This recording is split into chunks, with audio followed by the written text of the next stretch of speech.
ආයුබෝවන් මීට අවුරුද්දකටත් වැඩි කාලයක් තුලදී පාර්ලිමේන්තු දේශපාලනයෙන් ඉවත් වුණායින් පසුව කෙරෙන ප්‍රථම පුවත්පත් සාකච්ඡාවට මගේ පැරණි මිත්‍රයන් මාධ්‍ය නියෝජනය කරන ඔබතුමන්ලා සියලු දෙනාම ඉතාමත්ම ආදරෙන් සාදරෙන් ගෞරවයෙන් පිළිගන්නවා. ශ්‍රී ලංකාව සම්බන්ධයෙන් ජෙනීවා යෝජනාව විශේෂයෙන්ම පසුගිය සති කිහිපය තුළ රට පුරාම දැඩි සාකච්ඡාවට භාජනය වුණා. අනේ නිසා එවකට විශේෂයෙන්ම 2015 එම යෝජනාව ඉදිරිපත් කරන අවස්ථාවේදී හිටපු විදේශ ඇමතිවරයා හැටියට ඒ සම්බන්ධයෙන් කරුණු කීපයක් පැහැදිලි කරන්නට ඒ වගේම මගේ නමත් දිගින් දිගටම මේ සංවාදයේදී කියවන නිසා අද මෙවැනි පුවත්පත් සාකච්ඡාවක් පවත්වන්නට මම තීන්දුව කරා. 2015 දී ශ්‍රී ලංකාව ප්‍රමුඛ ජාත්‍යන්තර ප්‍රජාව ඉදිරිපත් කරන ලද 30/1 එක්සත් ජාතීන්ගේ මානව අයිතීන් කවුන්සිලේ යෝජනාව මේ සංවාදය තුළදී විශේෂයෙන්ම රජයට අයිති නැති ඒ වගේම මේ ගැන කිසිම තේරුමක් නැති කියෙව්වත් නැති පිරිස් මේ මහා ජාති ද්‍රෝහී ක්‍රියාවක් හැටියටත් රට පාවා දුන් ක්‍රියාවක් හැටියටත් රටටම පෙන්වන්නට උත්සාහ කරා. අනේ නිසා තමයි මම අර එදා MCC කියලා ලංකාවට ලැබෙන්න තිබුණ කිසිම පොලියක් නැතුව අපේ රටට දෙන්න තිබුණ ආධාරයත් බොරු කන්දරාවකින් බොරු කන්දකින් අපිට අහිමි වුණා වගේම මේ ජෙනීවා යෝජනාවේ ඇත්ත නැත්තත් බොරු වලින් අසත්‍යෙන් වැහෙන්න ඉස්සෙල්ලා ඒ සම්බන්ධයෙන් කටයුතු කරපු විදේශ ඇමතිවරයා හැටියට කරුණු කීපයක් කියන්නටයි මම මෙතනට ආවේ. පසුව විශේෂයෙන් මෙතනට පැමිණි සිටින ජනමාධ්‍යවේදීන් ඔබතුමන්ලත් ඒ වගේම මින් පසුව මෙය ජනමාධ්‍ය ඔස්සේ රූපවාහිනිය ඔස්සේ සමාජ මාධ්‍ය ඔස්සේ බලන සියලු දෙනාගෙනුත් ඉල්ලා සිටින්නේ කරුණා කළා පැහැදිලිවම මම කියන හැම වචනයක්ම අහගෙන ඉඳලා ඊට පස්සේ මං හිතනවා තමුන්නාන්ස්ලාට තේරුම් ගන්න පුළුවන් වෙයි ප්‍රමාද වෙලා හරි තේරුම් ගන්න පුළුවන් වෙයි වෙස්වලාගත් හොර දේශප්‍රේමීන් කවුද දේශප්‍රේමීන් හැටියට පෙනී සිටින මේ රට විනාශය කරාගෙන යන දේශද්‍රෝහීන් කවුද මේ රටේ සැබෑ දේශප්‍රේමීන්ද කවුද කියන එක තමුන්නාන්ස්ලාට මේ රටට තීන්දුව කරන්නට පුළුවන් වෙයි කියලා. ජෙනීවා කතාව. ඇත්ත වශයෙන්ම ජෙනීවා කතාව සම්බන්ධයෙන් තමුන්නාන්ස්ලාට පොඩි ලියකියවිල්ලක් මං හිතන්නේ මෙතනින් පිට වෙන්න ඉස්සෙල්ලා හමු වේවි. මම මේ කියන හැම දෙයක් ගැනම එය සනාත කිරීමේ ලියකියවිලි තියෙනවා, ආකයිව්ස් වල තියෙනවා, අදත් තියෙනවා, මම ළඟත් සමහර තොරතුරු තියෙනවා. මේ ජෙනීවා කතාවේ මුල මොකද්ද? මේ ජෙනීවා කතාවේ මූලාරම්භය තමයි 2009 මීට අවුරුදු 11කට ඉස්සෙල්ලා මැයි මාසේ 26 වෙනිදා. මොකද 19 වෙනිදා මේ රටේ ත්‍රිවිධ හමුදාව විසින් අවුරුදු 29ක් තිස්සේ ඇදගෙන ගිය යුද්ධය පරාජයට පත් කළා. ඊට දවස් 7කට පස්සේ එක්සත් ජාතීන්ගේ සංවිධානයේ එවකට මහලේකම් බැන් කි මූන් ලංකාවට ආවා. ලංකාවට ආවා මොකද යුද්ධයේ අවසාන කාලය තුල ලංකාවට අපේ ත්‍රිවිධ හමුදාවට විවිධාකාරයේ චෝදනා එල්ල වුණා. අනේ නිසා තමයි බැන් කි මූන් එවකට ජනාධිපති මහින්ද රාජපක්ෂ මැතිතුමා හම්බ වෙලා 26 වෙනිදා ඒකාබද්ධ ප්‍රකාශයක් නිකුත් කරා. ඒකාබද්ධ ප්‍රකාශයක් කියන්නේ රාජතාන්ත්‍රිකයන් ඔෆිෂල් කමියුනිකේ රාජතාන්ත්‍රිකයන් දෙපළ ඉදිරිපත් කරන ඉතාමත්ම බරපතල ලියකියවිල්ලක්. ඒ ලියකියවිල්ල දෙපැත්තම එකඟ වුණා.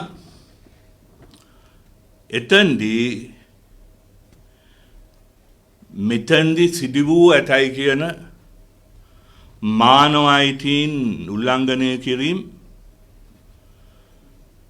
එහෙම නැත්නම් ජාත්‍යන්තර අපේ අත්සන් කරලා තියෙන විවිධ යෝජනා තියෙනවා. 1948න් පස්සේ තියෙන හැම ජාත්‍යන්තර යෝජනාවකම ලංකාවේ අපි අත්සන් කරලා තියෙනවා.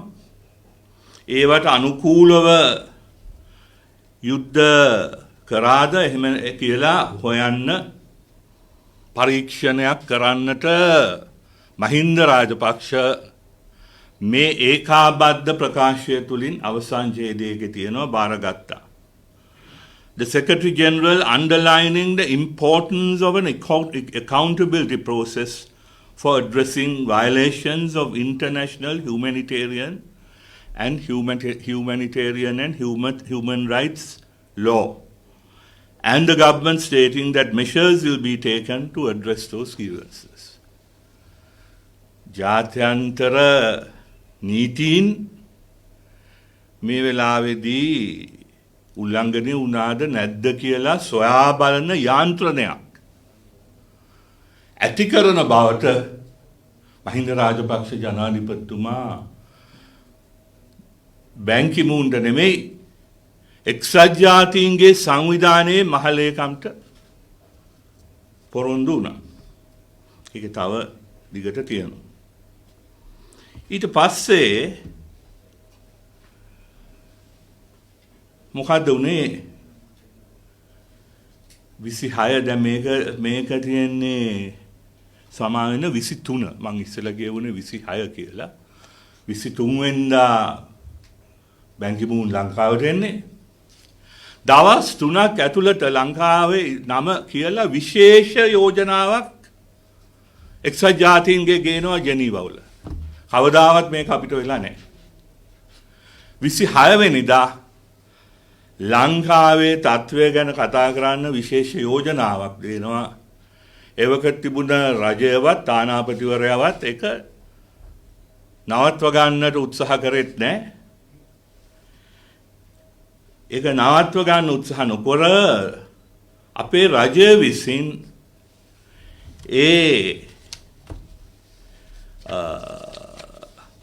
පැවතුන විශේෂ සාකච්ඡාවට අපේම යෝජනාවක් කියලා ලංකාවේ යෝජනාව ඉදිරිපත් කරනවා. ඒ ලංකාවේ යෝජනාවේ S11 ඒ යෝජනාවට දැන් මේ අපි 31 වගේ මේක S11 assistance to Sri Lanka in the promotion of human rights and protection of human rights කියලා මේක බොහොම ඇත්තෙන්ම මේ බය වෙච්ච පාරෝ ඉතා හොඳ යෝජනාවක්. මේ යෝජනාවේ ප්‍රධානතම දේ තමයි කියනවා අපි එක්සත් ජාතීන්ගේ සංවිධානයේ මහලේකම්ගේ පැමිණීම වෙල්කම් කරනවා. අනිත් එක ඒකෙම කියනවා at the invitation of the president කියලා මේ නිකම් කඩාගෙන ආවේ නැහැ. ජනාධිපතිතුමාගේ ආරාධනාවේ පරිදි පැමිණීම ගැන අපි සන්තෝෂ වෙනවායි කියලා. ඊට පස්සේ කියනවා ඒ දෙගොල්ලාගේ ජොයින්ට් කොමියුනිකේ එක ඒකාබද්ධ නිවේදනය අවසානයේදී නිකුත් කරපු ඒ නිවේදනය සම්පූර්ණයෙන්ම එකගත්වයේ පළ කරලා ඒ අය ජාත්‍යන්තර ප්‍රජාවත් එක්ක එකතු වෙලා මේකේ අයිමත් යුද්ධෙන් පස්සේ රට ගොඩක් දාන්න ඒ සඳහා ජාත්‍යන්තරයේ මුදල් ආදිය ලබාගෙන ඊට පස්සේ to promote and protection of all human rights ඒ කියන්නේ සියලුම මානව අයිතීන් ගොඩනගන්නට ආරක්ෂා කරන්නට පොරොන්දු වෙනවායි කියලා. මෙන්න මේ 2004 අප්‍රේල් මැයි මාසේ 26 වෙනිදා පොරොන්දු වෙනවා. ඒක තව මේකේ යාන්ත්‍රණයක් ගැන කතා කරනවා. අනිත් එක ඉතිහාසයේ ප්‍රථම වතාවට 13 වෙනි සංශෝධනය ජාත්‍යන්තරගත කරෙත් මෙන්න මේ 14 තිබුණ යෝජනාවේ. ඒක තවදුරටත් 13 වෙනි සංශෝධනය ඉස්සරහට ගෙනියුවා. මොකද එතකන් ඒක අපේ වැඩක්. අපේ රටේ ගත්ත තීන්දුවක්, අපේ රටේ ගත්ත දේශපාලන ක්‍රියාවලියක්. ඒකට අත් වශයෙන්ම ඉන්දියාවට යම් අයිතියක් තිබුණා කතා කරන්න. නමුත් අපි දෙගොල්ලා කතා කරගෙන ඒක කරත් ජාත්‍යන්තරයටම ගිහිල්ලා ලංකාවේ 13 වෙනි සංශෝධනය එක්සත් ජාතීන්ගේ ක්‍රියාවලියක් බවට පත් කරේ 2014 දී මේ යෝජනාවලිය. හැබැයි ඉතින් අපි දන්නවා මේ අයගේ පොරොන්දු ගැන. අපි දන්නවා හැබැයි ලෝකේ දැනගෙන හිටියේ නැහැ. හැබැයි ලෝකෙත් දැනගත්තා වැඩි කල් යන්න ඉස්සෙල්ලා. දැන් මේක 2009 ප්‍රේම කරේ 2010 ආව 2011 ආව මේ කියපු එකක්වත් වෙන්නේ නැහැ. එන්න තත්වය නරක වෙනවා. මේ රටේ තිබුණා මානව අයිතීන් තව තවත් විනාශ වෙනවා. මේ රටේ අධිකරණය තව තවත් එක පුද්ගලයෙක්ගේ අනුසත යටතට පත් වෙනවා. ඊට පස්සේ 2012 ඉඳලා ආයිමත් එක්සත් ජාතීන්ගේ සංවිධානය විසින් රටවල් එකතු වෙලා ලංකාව වෙනුවෙන් යෝජනා දැම්මා. 2013 දැම්මා. ඊට පස්සේ මම මෙතනට එන්නම් 2014 තමයි මේ කට්ටිය හංගන ලොකුම රහස තමයි 2014 දී ලංකාව පොරොන්දු වෙච්ච දේ නොකරන නිසා අන්තිමට බලා ගන්න ඉන්න බැරුව එක්සත් ජාතීන්ගේ සංවිධානයේ මේ ඊයේ පෙරේද වගේම ඊටත් වඩා බරපතල එහෙම නැත්නම් ඒහා සමාන බරපතල ජාත්‍යන්තර පරීක්ෂණයක් ලංකාව ගැන කරන්න. ලංකාව කැමති වුණත් නැති වුණත් එවැනි පරීක්ෂණයක් කරන්න තීන්දුව කරා. එම යෝජනාව වැඩි ඡන්ද විශාල ප්‍රමාණයකින් ජයග්‍රහණය කරා. මම පෙන්නන්නම් ඡන්ද දීපු ස්වරූපයෙන්ම අපේ රටට වෙච්ච උනේ මොකද්ද කියලා. හරි. දැන් මේ තියෙන්නේ 2009 අර කියපු යෝජනාව අර බැංකි මූන් ආපු ගියපු ගමන්ම තිබුණ රෙසොලූෂන් එක වෙලාවේ ලංකාවේ යෝජනාව. ඉතින් ලංකාවේ මේවා කිව්වා 13 මේ පළාත් සභා ක්‍රමයේ තවත් 13 දිගට ගෙනියනවා, තවත් දියුණු කරනවා, මානවයිතීන් ඔක්කොම තවත් ශක්තිමත් කරනවා කියලා පටන් ගත්තා. හැබැයි අර මම කියපු විදිහට එකක්වත් හරි ගියේ නෑ විතරක් නෙමෙයි. ඊට පස්සේ ආණ්ඩුවෙන් විවිධාකාරයේ කොමිෂන් පටන් ගත්ත ඒ වෙනුවට මේ නිකන් ජාත්‍යන්තරය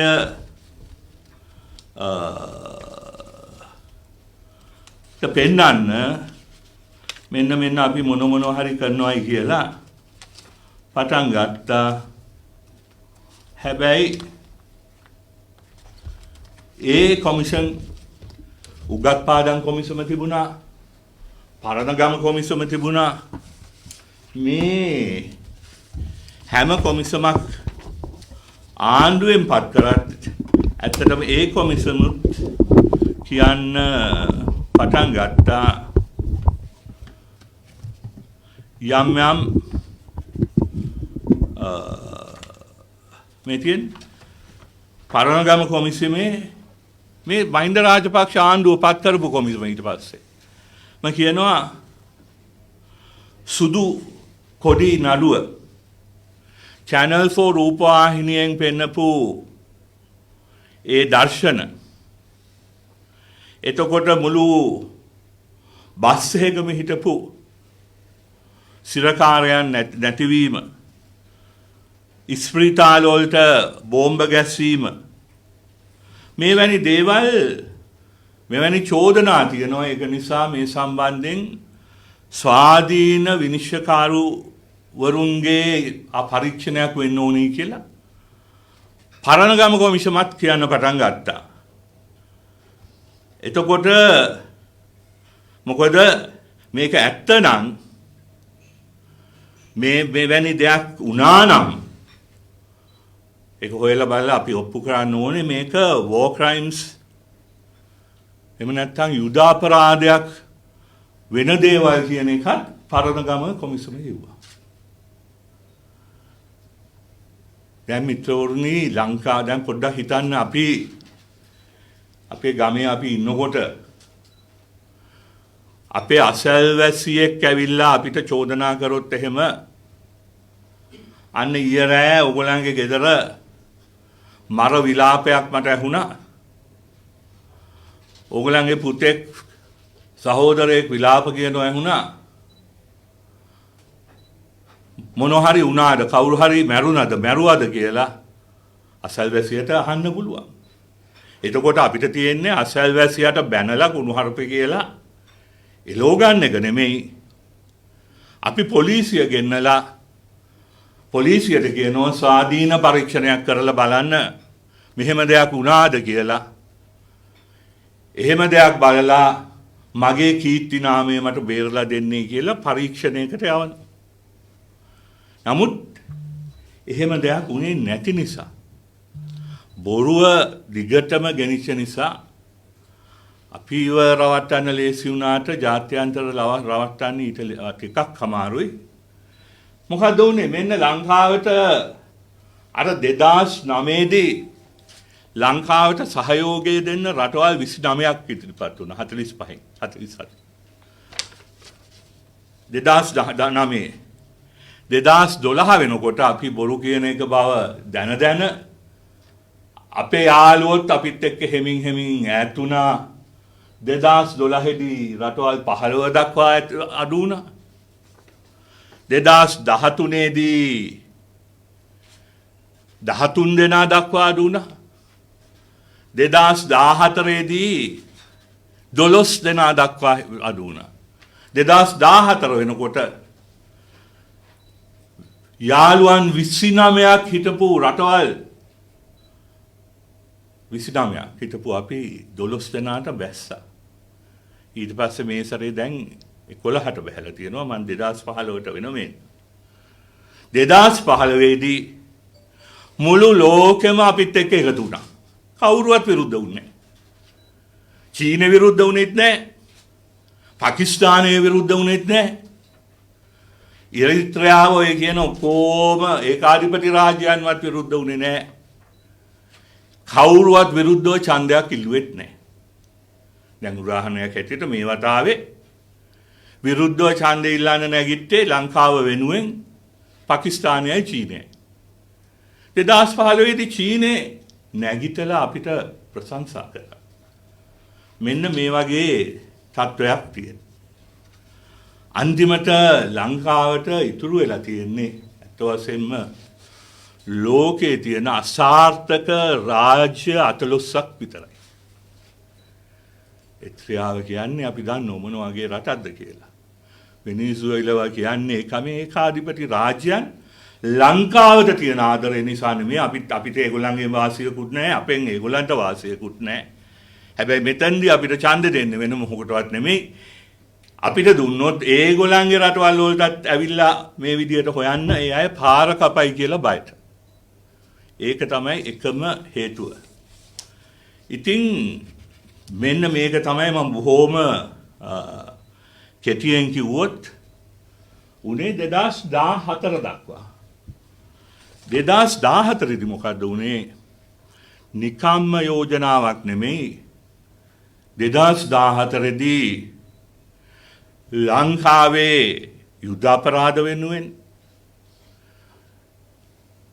හොයලා දඬුවම් කරන්නත් යම් කිසි දවසක පුළුවන් වෙන විදියට ජාත්‍යන්තර පරීක්ෂණයක් පත් කරා ලංකාවේ විරෝධය නොතකා. මං කිව්වේ 2014 දී ලංකාව විරුද්ධ වුණා තමයි. හැබැයි ඒ විරුද්ධ වීමට අපිත් එක්ක එකතු වුණේ 12යි.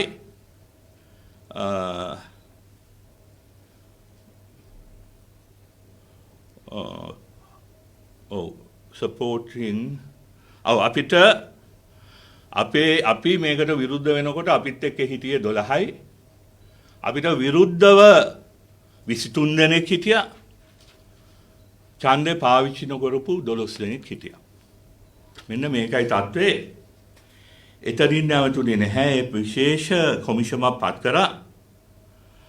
තමන්ගේ කාර්යාලයේ ලංකාව ගැන හොයන ඒ කොමිෂම පවත්වා ගත්තා. ඒ අවුරුද්දේම 2014 ජූනි මාසයේ ඒ හයි කමිෂනර් මහ කොමසාරිස්තුමිය 3 distinguished experts මාතසාරේ කියන්නේ ෆින්ලාන්තයේ හිටපු අගමැති.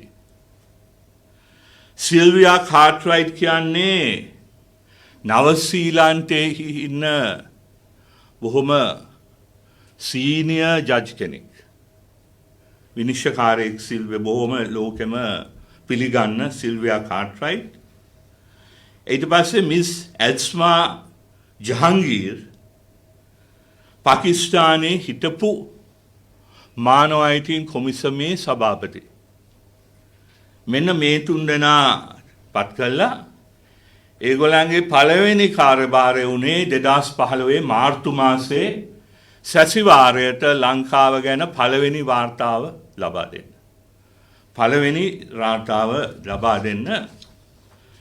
ඒකත් තියෙනවා මුළු එකම කවුරුවත් පාවිච්චි කරන්න ඕන නම් කියන්න මගේ කාර්යාලයට පාවිච්චි කරනව නම් විතරක් දෙන්න.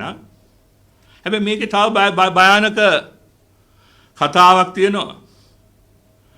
මේ එක්ස්පර්ට්ස්ට මේ පරීක්ෂණයට කිව්වේ OISL පරීක්ෂණය කියලා.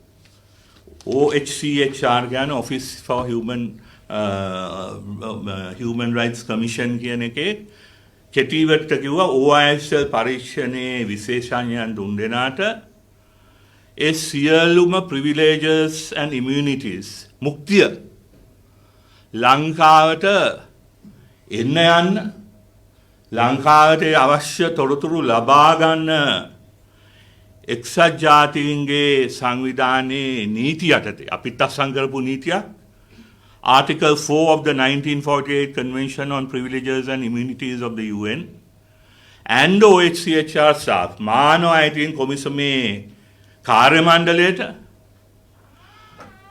තමන්ට කැමති වෙලාවට ලංකාවට ඉන්වෙස්ටිගේෂන් කරගෙන යන්න ඉඩ දෙන්න ඕනේ කියලා මේක පැහැදිලිවම මේ වාර්තාවේ ඒගොල්ලන් දැම්මා.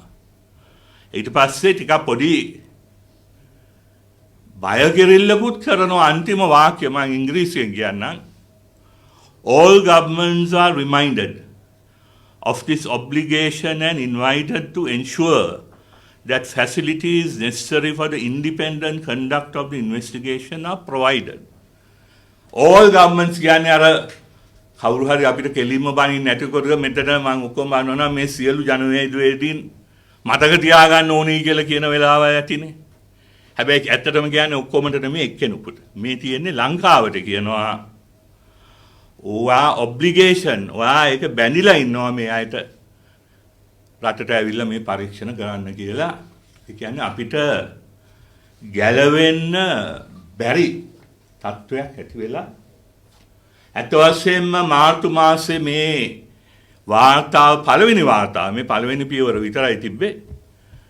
මේ එක්සත් ජාතීන්ගේ කොමිසමේ සභාගත කරා නම් ගොඩාක් වෙලාවට අපේ රාජ්‍ය නායකයන්ට පිටරටකටවත් යන්න බැරි වෙනවා.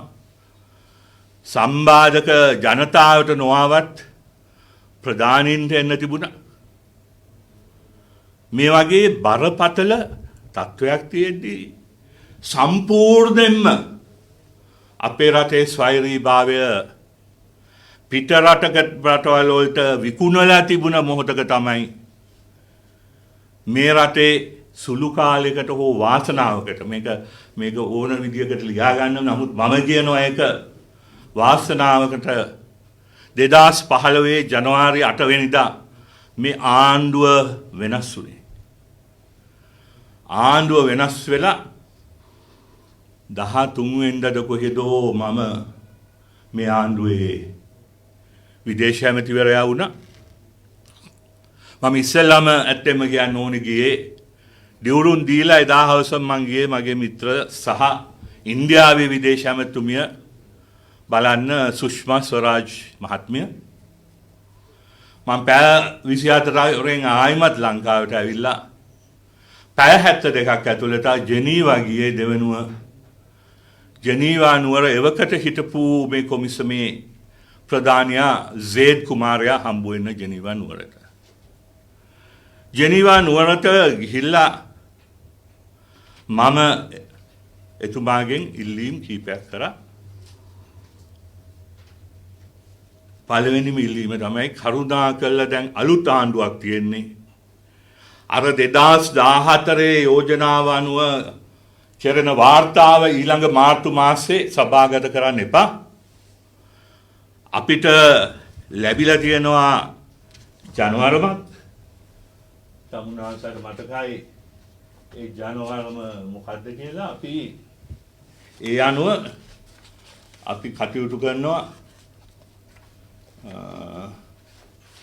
ඒ අනුව අපි කටයුතු කරනවා. ඒ වගේම අධිකරණයේ මම මේකේ අනිත් පැත්ත පෙන්නන්නම් ඔබතුමාලටවත් මේ මූණ පෙන්නන්න දුකයි මොකද මට දුක හිතෙනවා. මේ අපේ මැතිවරණ ප්‍රකාශය 2015 93 වෙනි වගන්තිය 93 Since Sri Lanka is not a signatory to the Rome Statute regarding international jurisdiction with regard to war crimes, ensuring justice with regard to such matters will be the business of national independent judicial mechanism. එනිසා යුද්ධ අපරාධ සම්බන්ධයෙන් චෝදනා තියෙනවා නම් ඒවා will be the business of ජාතික ස්වාධීන අධිකරණ යාන්ත්‍රණ වලින් තමයි මේවා හොයන්නේ කියලා අපි කිව්වා. මම මේකත් කිහිල්ල ගහගෙන එතුමාට ගිහිල්ලා කිව්වා බය වෙන්න එපා අපේ අධිකරණය පවා අපි ස්වාධීනව පත් කරනවා. ඒ වෙනකොට මේ රටේ අධිකරණය ලෝකෙම කතා බහට ලක් වෙලා තිබුණේ ශිරාණි බණ්ඩාරනායක රාත්‍රියේ එළවලා ඉතාමත්ම භයානක තත්ත්වයක් තිබුණේ. එක දෙවනි එක කිව්වා අපිට කල් දෙන්න ඊළඟ සැසිවාරය වෙනකන් සෙප්තැම්බර් මාසෙ වෙනකන් අපි අපේම යෝජනාව අපි මේ පොරොන්දු වෙච්ච ස්වාධීන ජුඩිෂල් මෙකැනිසම් ඉදිරිපත් කරන්නේ කොහොමද කියන එක ඊළඟ සෙප්තැම්බර් මාසේ සැසිවාරය වෙනකොට අපි හදලා ගේන්නම් කියලා ඒ අයව කැමති කරගත්තා. ඒ විදිහට ඊට පස්සේ තමයි මිත්‍රවරුනි අපි කටයුතු කළා. යනකොට අපිට තාම මතකයි ගිය ඡන්දෙදිත් මේ වගේ පරීක්ෂණයක් අපි නැතුව ලංකාව ගැන පරීක්ෂණයක් දැම්මම කරනවායි කියලා එවකට හිටු ජනාධිපතිතුමා කියන්නේ නැතුව තමුන්නාන්සලාට මතක ඇති හැම තැනම හොටු පෙර අඬන දෙව්වාම විදුලි පුටුවක් එනවා මා විදුලි පුටුවේ දාන්න හදනවායි කියලා. අපි දන්නවා ජාත්‍යන්තරේ විදුලි පුටි නෑ. ඔය ඇමරිකාවේ ප්‍රාන්ත කීපයක ඇරෙන්න. ඒ කිව්වේ මේ තිබුණ පරීක්ෂණයට හොඳටම බය වෙලා මේ රටේ ජනතාවට පරීක්ෂණය නිසා බය වුණයි කියන්නේ නැතුව වෙන කතාවක් කිව්වා.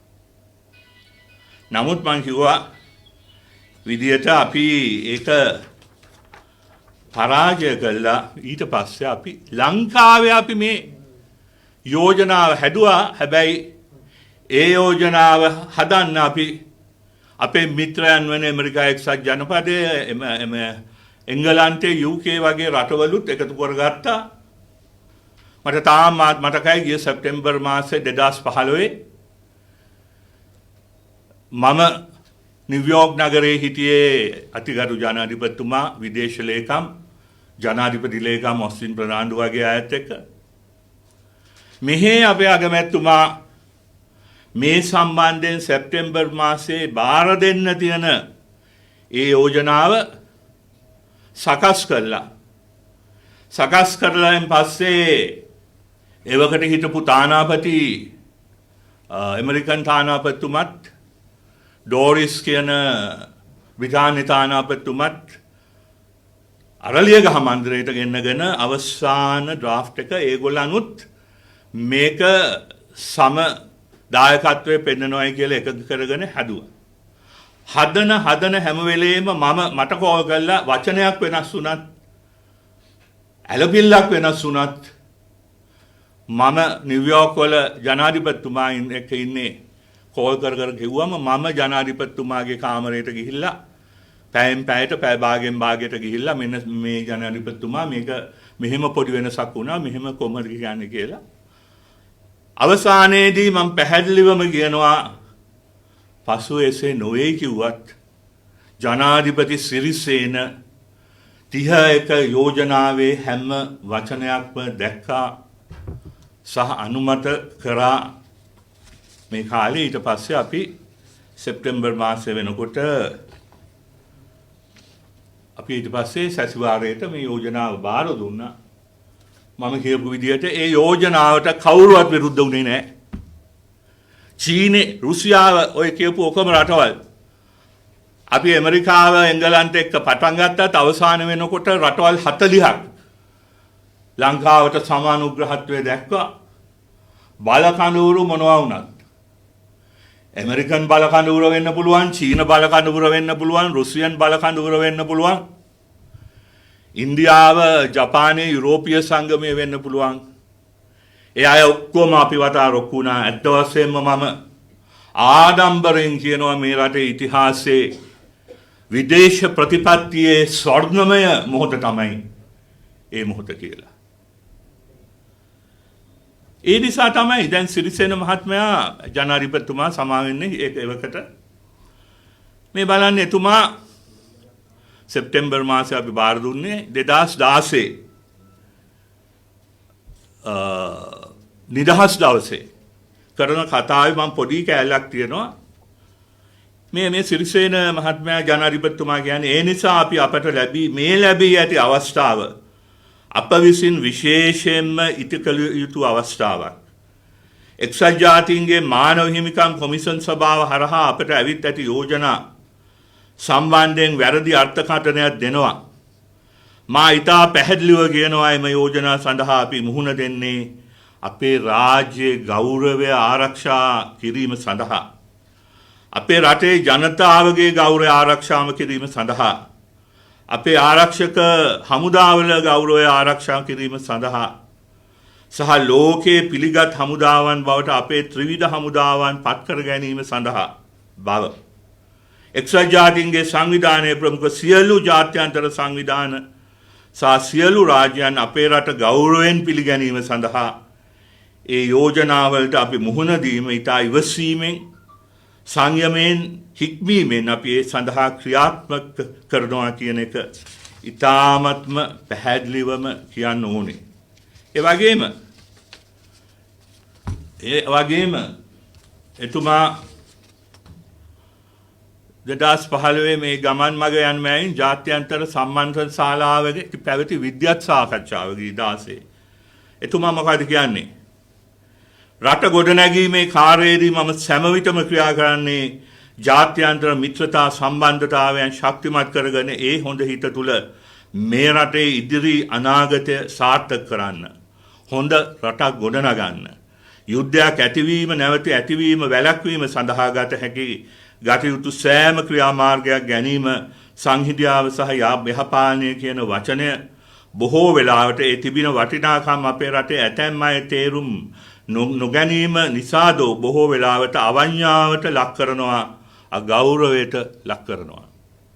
නමුත් මේ රටේ අනාගතය පැහැදිලිවම ලෙසම තියෙන්නේ සංහිඳියාව ශක්තිමත් කිරීම සහ යාපාලන ප්‍රතිපත්ති සාර්ථක කිරීමෙන් යථාර්ථවාදී කිරීමෙන් කියන එකයි මම දැඩි ලෙස විශ්වාස කරන්නේ. ඒ නිසා අපි මේ කරන කාර්ය පහසු කාර්යයක් නොවේ. අද ලෝකෙම කිසිම රටකට තනියම ජීවත් වෙන්න පුළුවන් කමක් නැහැ. මේ වර්තමාන පාලකයන් මෙන්න මේක හොඳට දැනගන්න ඕනේ. වර්තමාන පාලකයන් මේ හිටපු ජනාධිපතිතුමා ඒ වෙලාවේ කියපු දෙක හොඳට අහුම්කම් දෙන්න ඕනේ. ජාත්‍යන්තර සම්බන්ධතා ශක්තිමත් වීම තුළ තමයි රටක දියුණුවක් තියෙන්නේ. ජාත්‍යන්තර සම්බන්ධතා ශක්තිමත් වෙන්න ඕනේ. මේ අවසානයේදී මේ 11 අපිට විරුද්ධ වෙච්ච මේ සියලු දෙනා මේ සැරේ ඒ අයත් එක්ක තමයි අපේ ට්‍රේඩ් ගනුදෙනු 75% කියන්නේ. අපිට එරිත්‍රියාවත් එක්ක ඒගොල්ලන් එක්කත් නැහැ, අපිත් එක්කත් නැහැ. ඔය කියපු රටවල් එකක්වත්. මේක තමයි යථාර්ථය. මේක තමයි අපි මේ වරන් මේ තව එක සැරයක් කියනවා. ඒත් 25 වෙනිදා 2016 මාර්තු මේ රණවිරු සේවා අධිකාරියේ රැස්වීමකදී අරලියගහ මන්දිරයේ කියන පොඩි දෙයක් විතරක් ඒ ජනාධිපතිතුමා සිරිසේන ජනාධිපතිතුමා he stated that investigations are carried out on to a few major crimes that happened in the recent past and that we should not misinterpret the recent questioning of some suspicious members of the defense sector who were taken in for further inquiries. The president said that if we do not carry out investigations into these crimes, the international community would isolate us. ඇත්ත. මොකද යුද්ධයක් කියන එක ලේසි පහසු දෙයක් නෙමෙයි. ලෝකේ ඕනෑම රටක දියුණුම රටක වුණත් යුද්ධයක් කරනකොට විශේෂයෙන්ම LTT සංවිධානය වගේ ම්ලේච්ඡ ත්‍රස්තවාදීන් පිරිසක් එක්ක යුද්ධයක් කරනකොට ඒ ම්ලේච්ඡත්වයේ දැන් කතා කරනවා අපිට ද්‍රෝහීන් කියනවා. මම තමුන්ලාසාට මේ බෙදා අහම්බෙන් හම්බ වෙච්ච දෙයක් ගෙනාව පෙන්නන්න. මේ මම සුදු නෙළුම් ව්‍යාපාරය ආරම්භ කරපු දවසේ ඉඳන්ම LTT සංවිධානයේ ඉලක්කය. මොකද සුදු නෙළුම් ව්‍යාපාරේනොත් අපි කතා කරේ අන්තවාදය පරාජය කරන්න ඕනේ කියලා. දෙමළ අන්තවාදය වෙන්න පුළුවන්, මුස්ලිම් අන්තවාදය වෙන්න පුළුවන්, සිංහල අන්තවාදය වෙන්න පුළුවන්. මේක පරාජය කළා ශ්‍රී ලාංකීය දේශයක් ගොඩනැගීමේ අරමුණෙන් තමයි අපි සුදු නෙළුම් ව්‍යාපාරේ පටන් ගත්තේ. ඒ වෙලාවේ LTT කාර්යයන්ට ඒක ඇල්ලුවේ නේ. ඒගොල්ලන්ට ඕනුනේ වෙනම රාජ්‍යයක්. ඔය කතාව ගිහිල්ලා කියනවට අකමැති වුණා. මම අපේම සිංහල ජාතිවාදීන් විනාශ කරපු යාපනයේ පුස්තකාලයේ අලි ගොඩ නංවන්නට පොතයි ගැටලයි ආරම්භ කරනකොට පීටර් කේනමන් වගේ නායකයන් තමන්ගේ සම්පූර්ණ ලයිබ්‍රරි එක මේකට පූජා කරනකොට බාර දෙනකොට ඒගොල්ලන් කැමති වුණේ නැහැ. අනේ ඒ නිසා තමයි මේ ලංකා ඉතිහාසයේ මේ තියෙන්නේ ගැසට් නිවේදනය 2001 පැවතුන මහමැතිවරණයේදී අපි 2000 මහමැතිවරණයක් තියලා ඊට පස්සේ අපේ කට්ටියක් අර UNPට ගියා. ආයිමත් 2001 තාමත් චන්ද්‍රිකා මැතිණිය ජනාධිපති. එතකොට විදේශ රටකින් අපිට තොරතුරු එවුවා 5-6 දෙනෙක් ඡන්ද පොලේදී මරන්න ඉන්නවයි කියලා LTT එක. ඒ නිසා අපිට කිව්වා ඡන්ද පොලට යන්න එපා. විශේෂ ගැසට් නිවේදනයකින් ඒ අනුව චන්ද්‍රිකා බණ්ඩාරනායක කුමාරතුංග, රත්නශ්‍රී වික්‍රමනායක, ලක්ෂ්මන් කදිරගාම, මංගල සමරවීර, අනුර බණ්ඩාරනායක, අනුරුද්ධ රත්වත්තේ අපි 6 දෙනාටම කිව්වා එදා එළියට බහින්න එපා. මගේ ගෙදරට මාතර දිසාපතිතුමා ඇවිල්ලා මගේ ඡන්දෙ ගන්නම් කියලා. මේ තරම් අපි LTT ඉලක්ක බවට පත් වෙලා හිටියේ. ඊටත් වඩා තරහ වුණා මහින්ද රාජපක්ෂගේ විදේශ ඇමතිවරයා හැටියට 2006 මම බොහොම අමාරුවෙන් ඇමරිකා එක්සත් ජනපදයේ මගේ පෞද්ගලික තිබුණ මිත්‍රත්වත් එකතු කරගෙන එවකට හිටපු සහකාර ලේකම් නිකලස් බර්න්ස් මහත්තයාට කියලා මුළු යුරෝපයේම තහනම අපි ඇති කරගත්තා. යුරෝපයේ තහනම් කරේ 2006. කදිරගාම ඇමතුමා තමයි ඉස්සෙල්ලාම තහනම ගත්තේ ඇමරිකාවෙන් සහ එංගලන්තෙන්. ඊට පස්සේ ඉන්දියාවත් තහනම් කරා. නමුත් මේ අයගේ ඔක්කොම මුදල් ආවේ මේ යුරෝපේ. ප්‍රංශෙන් ජර්මනියේ තමයි ස්විට්සර්ලන්තයේ ඔය හැමතැනින්ම.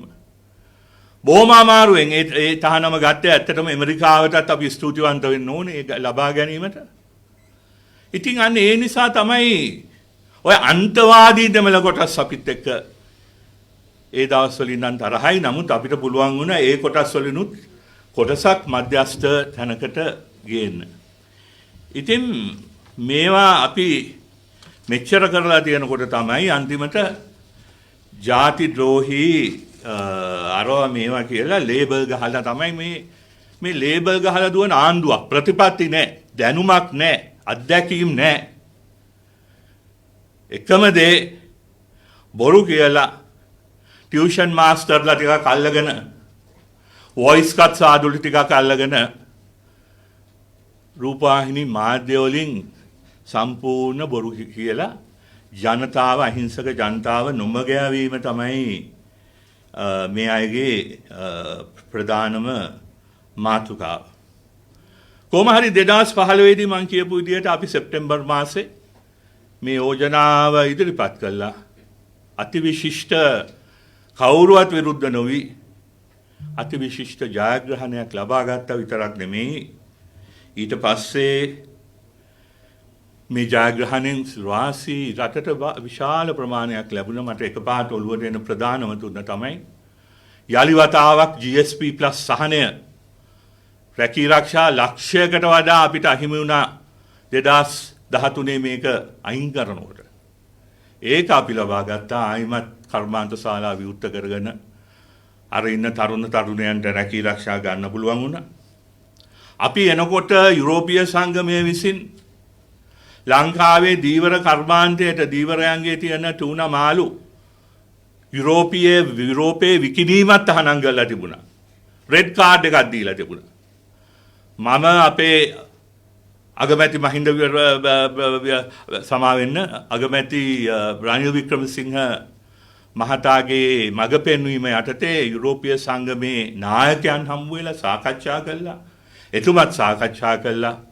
ඒ දීවරයන්ගේ තියෙන වරප්‍රසාද පවා අපි ඉතා ඉක්මනින් ලබා ගත්තා. ඒ විතරක් නෙමෙයි අපේ ඉන්න හමුදාව අපි හැම වෙලේම කිව්වා අපේ හමුදාවේ ඉන්නේ දක්ෂ හමුදාව. නිර්භීත හමුදාවක්. හැබැයි ඕන හමුදාවක වගේ එක්කෙනෙක් දෙන්නෙක් ඇති. අමාරු කාර්යෝ. ඒ අය ගැන අපි මේ පරීක්ෂණවලදී බලන්නම්. හැබැයි පොදුවේ ගත්තම අපි ලෝකේ ඉන්න හොඳ විද්‍යානුකූල හමුදාවක් කියලා. මට ඒ ගැනත් ඕන තරම් ලියකියවිලි තියෙනවා අපි ලියපු ඒවා. එතකොට එක්සත් ජාතීන්ගේ සංවිධානයේ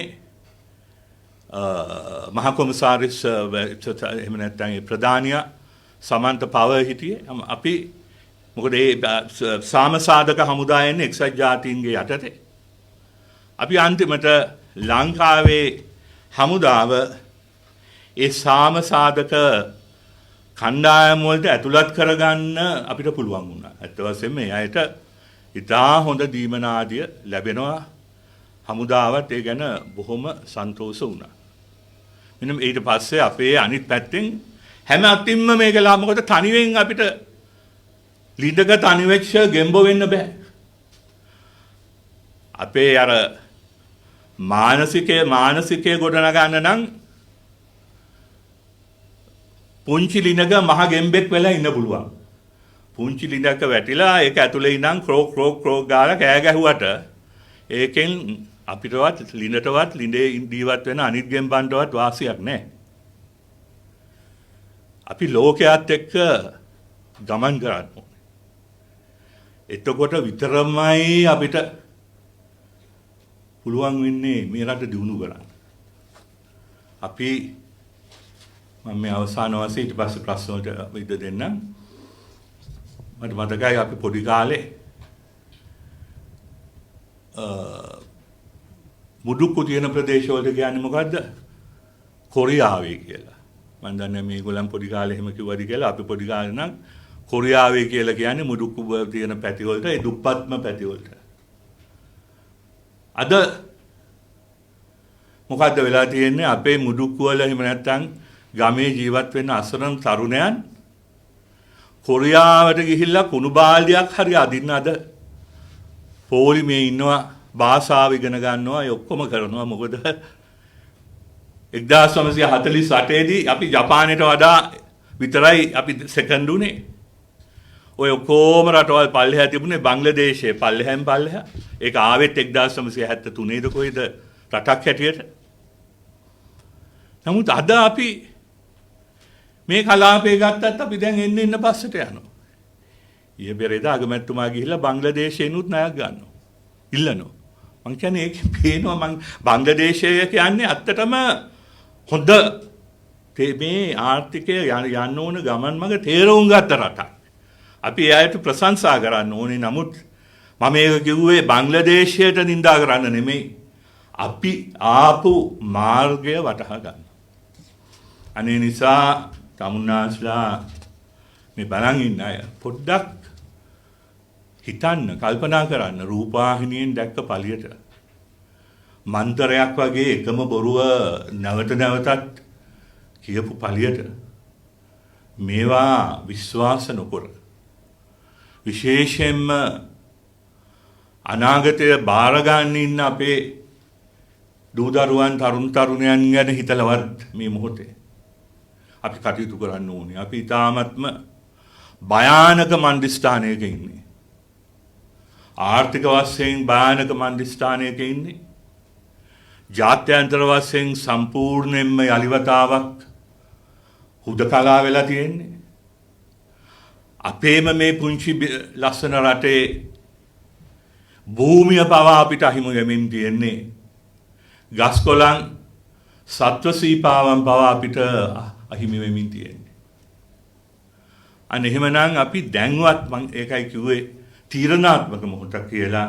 අපි දැන්වත් කරුණා කළා කල්පනා කරන්න. හොඳට කල්පනා කරන්න. ඇස් දෙක ඉදිරියේ තියෙන ඔය වෙන වෙන අදහස් පැත්තකට දාලා මම මුලින් කිව්වා වගේ සැබෑ දේශප්‍රේමියෙක් වෙනවද? එහෙම නැත්නම් තමන්ගේ වාසියට සඳහා පමණක් දේශප්‍රේමීත්වය විකුණාගෙන කනවද කියන තීන්දුව ඔබ හැමදෙනාම ගන්නයි කියන ඉල්ලීම කරමින් තමුන්නාන්සලාගේ ප්‍රශ්න වලට අපි විනාඩි 15ක් 20ක් විවෘත කරමු.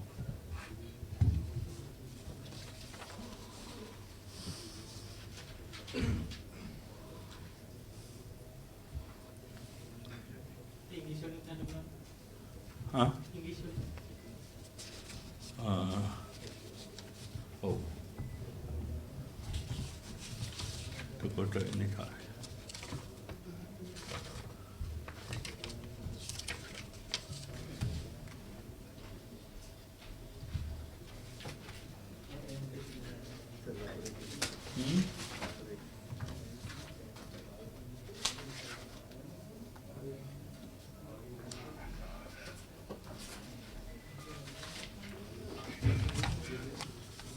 හොඳයි නේ.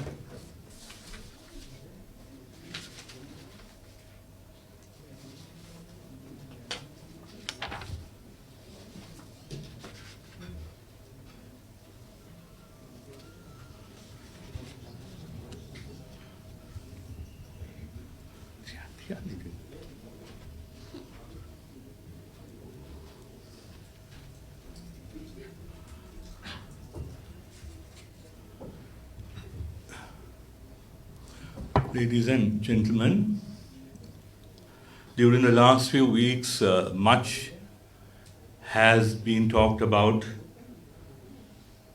the Geneva Resolution, which was presented on the 23rd of March. And I felt that it is my duty as the Foreign Affairs Minister at the time when Sri Lanka, along with the US, UK, and 40 other countries, co-sponsored the 30/1 resolution on our country. Actually, if we are to go back to the beginning, it was on the 23rd of May 2009, just a week after the conclusion of the deadly war with the LTTE was concluded. The Secretary General of the UN, Mr. Ban Ki-moon, came to Sri Lanka on the invitation of President Mahinda Rajapaksa. In the joint communique which was issued at the conclusion of this meeting, the two sides agreed to conduct an inquiry into the alleged war crimes and the alleged human rights violations in the country.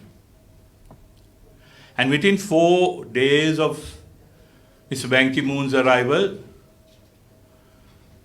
the United Nations Commission for Human Rights in Geneva called a special session on Sri Lanka to discuss the situation here. And for this session, Sri Lanka very hurriedly presented a resolution to the UNHCR. This was the 25/1 resolution of March 2014, promoting reconciliation, accountability, and human rights in Sri Lanka, and to undertake a comprehensive investigation into the alleged serious violations and abuses of human rights and related crimes by both parties. In fact, this resolution, if it was to have been implemented, was quite a good one. And that is why the international community, not all, but most of them, or the majority of them, with the hope that Sri Lanka will be bound by their promises, voted 29 in favor as opposed to 12 against. 29 countries supported Sri Lanka in 2009, where they even promised an accountability mechanism to look into human rights violations, talked about improving the human rights situation here, and even talked about the 13th Amendment for the first time, and in an international forum like the UNCHR.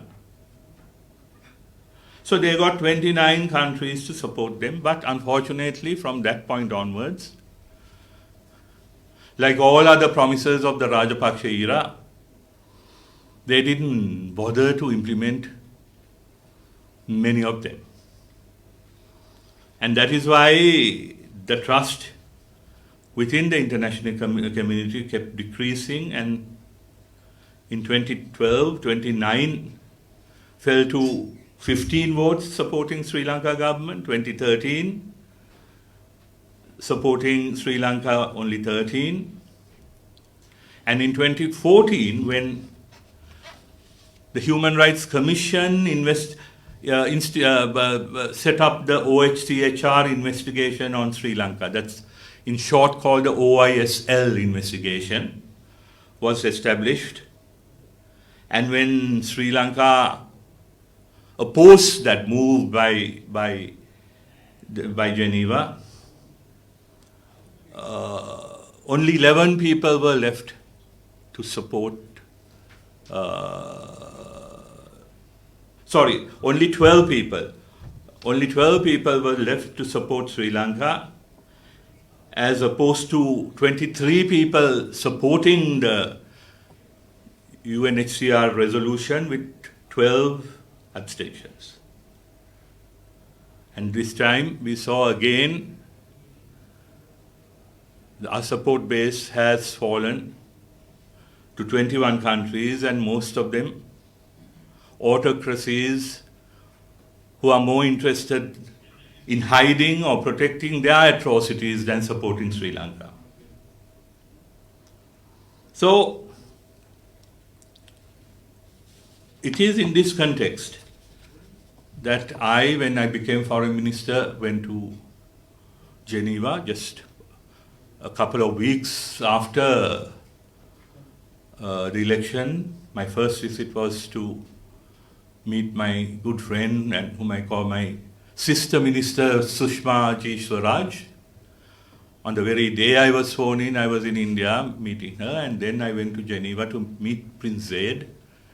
And I made a very special request from him, from both the Prime Minister and the President, for him not to go ahead with the 2014 commission. Because according to the resolution, the first report of that resolution was to be tabled in Geneva in March of 2015. In March of 2015. Fortunately for the country, the government changed on the 8th of January. I was there, I believe, in February, and we got them to agree not to table that report in March, and instead we requested time till September to submit our own resolution, which will cover the question of reconciliation and accountability. In fact, I told Prince Zayed at the time, and quoted from our manifesto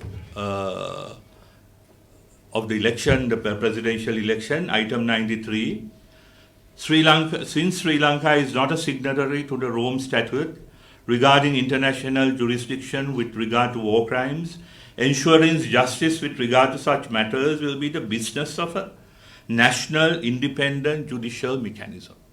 So we said, give us a little more time until September, we will present our resolution for a national independent judicial mechanism, and the Prime Minister, along with a group of top-level experts drafted this resolution. And then we invited the United States ambassador and then the United Kingdom ambassador also to co-sponsor this resolution.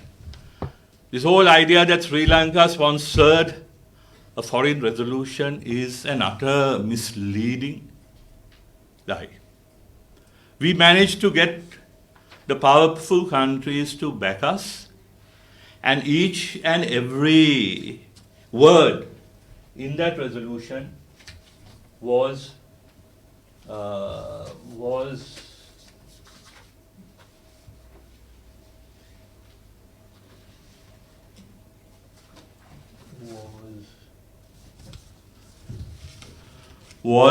approved by President Sirisena. For example, I don't want to take too much time, maybe you can translate it from my Sinhala speech. This is President Sirisena's speech from the 4th of February 2016. I'm quoting, "I clearly state that we are facing these resolutions in order to protect the pride and dignity of our country, our people and our security forces, and also to make our tri-forces to be internationally renowned armed forces. We should face these resolutions with patience, discipline, and decorum, so that our country should be respectfully recognized by all international organizations, including the UNO, and all states in the world." These are the very words of our president. And as a result, Sri Lanka got the friendship and the support of the whole world. In fact, when our joint resolution was presented in Geneva in September, not one country opposed it. Not one country opposed it. Now this time you saw when again another investigation was initiated in Geneva, Pakistan and China got up and opposed that. But here, even China, Pakistan, Russia, all the power blocks in the world supported us. We had the Americans, we had the European Union, we had the British, we had the Japanese and India, of course, and most of all, China and Russia. This, forgive me for saying so, but I believe, was one of the golden moments in the foreign affairs, in the history of foreign policy in this country. Whatever anyone says, I will challenge him anywhere to argue that this was actually a golden moment where we stuck to our words of carrying out a balanced foreign policy, and as a result, all countries appreciated it. And that is why we actually sowed many revolts, but the three which comes to my mind at the moment is that we were able to secure the GSP Plus concession again for Sri Lanka, which we had lost a couple of years before that. And also with the direct intervention of Prime Minister Wickremesinghe and myself in Geneva, we managed to also get the green card for the fisheries community, the fishing community of Sri Lanka, to again sell their tuna fish in the European Union, which was banned under the earlier regime. And also, we, having discussions with Samantha Power, who was the United Nations ambassador at the UN, we requested that our army should again be submitted for peacekeeping matters. And having signed the Kigali Agreement, etc., we were admitted, and I believe even today, there are members of the armed forces gaining quite reasonably high salaries working in the peacekeeping forces. And Sri Lanka was celebrated in other countries. I know for a fact, during our time, President Obama apparently used to call Sri Lanka the good news country. And I still remember when we were visiting China with the president, in 2016 or 17 at the G8 in Japan. Afterwards, President Sirisena was also invited after the main meeting. We went and took seats in advance before all other leaders. Me behind Sirisena in the conference room. And it still brings me tears when I remember that scene when at 3 p.m. in the afternoon it was to start. And then as each leader walked into the room and saw President Sirisena, they walked up to him and shook his hands and then went to their seats. Obama, Cameron, Merkel, Justin Trudeau, Abe, all the leaders of the 8 countries, the most leading countries, first came right up to the Sri Lankan head of state, shook his hands, and then started talking about the issues. That was the kind of acceptance we managed to build within such a short time. But unfortunately, we have lost it, losing it. And now, those who made Sri Lanka loved by the world are being called traitors, and those who actually did the treacherous work are pretending to be patriots. So that's why, finally, all I have to say is the people of this country, not to be fooled by grandstanding, not to be fooled by the same old lie repeated over and over again. Use your intelligence. Please listen to what others are saying. And then you decide who the real traitors are and who the true patriots are. Thank you.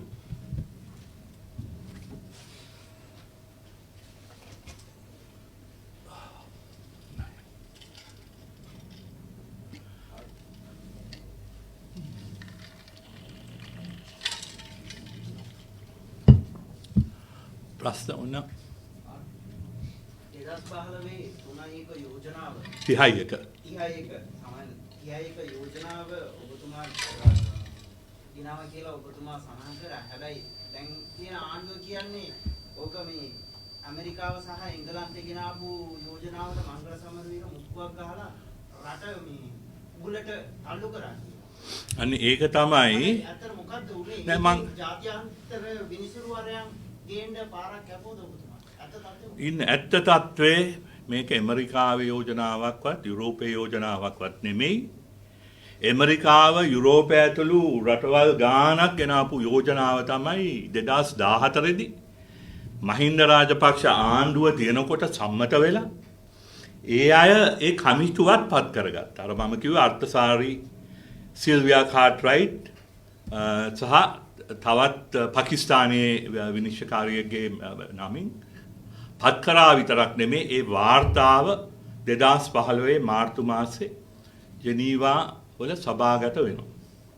එතකොට ඒ අයට තවත් යෝජනාවක් ගේන්න අවශ්‍යතාවයක් නැහැ. අපි අපේ යෝජනාව හැදුවේ. මම පෙන්නුවේ අපි තමයි මේ රටේ ජනවාරමක් ගත්තා. ඒ ජනවාරමේ අපි කියනවා ස්වාධීන අධිකරණ මෙකැනිසම් එක ක්‍රියාවලියක්. මේ චෝදනා ගැන හොයන්න අපි ක්‍රියාත්මක කරනවායි කියලා. නමුත් අපේ දක්ෂකම නිසා අපේ යෝජනාවට අන්තිමට ඇමරිකාව සහ අනිත් රටවල් මම හිතන්නේ අන්තිමට රටවල් 40ක් එකතු කරගත්තා. මේකේ කවුන්සිලේ ඡන්ද 47ක් තිබුණාට අවශ්‍ය නම් පුළුවන් ඡන්දය නැති කවුන්සිලේ සමාජිකත්වයේ තියෙන අයට ඡන්දය පාවිච්චි කරන්න බැරි වුණත් යෝජනාවකට සහයෝගය දෙන්න පුළුවන්. ඒ අනුව 40කට හෝ ආසන්න ප්‍රමාණයක් අපේ යෝජනාව කරාර මම කිව්වා වගේ ඒකට කවුරුවත් චීනවත් විරුද්ධ වුණේ නැහැ, රුසියාවත් විරුද්ධ වුණේ නැහැ, කවුරුවත් විරුද්ධ වුණේ නැහැ. අපි ඔක්කොම එකතු කරගත්තා. හැබැයි මේ දෙක හදනකොට විශේෂයෙන්ම අනිත් රටවල් එක්ක කතා කරනකොට හැම රටක්ම තිබුණ ප්‍රධානම ප්‍රශ්නය තමයි මම කියන්නම්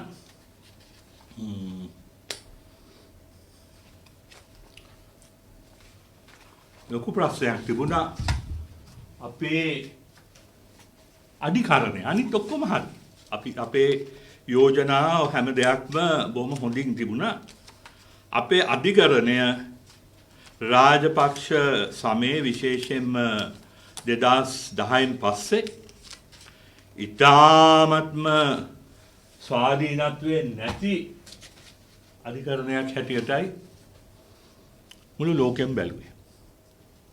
අපි ඇවිල්ලත් අවුරුද්දක් නෑ මාස ගානයි. මෙන්න මෙහෙමයි මෙන්න මේකත් මම මේ කියවන්නේ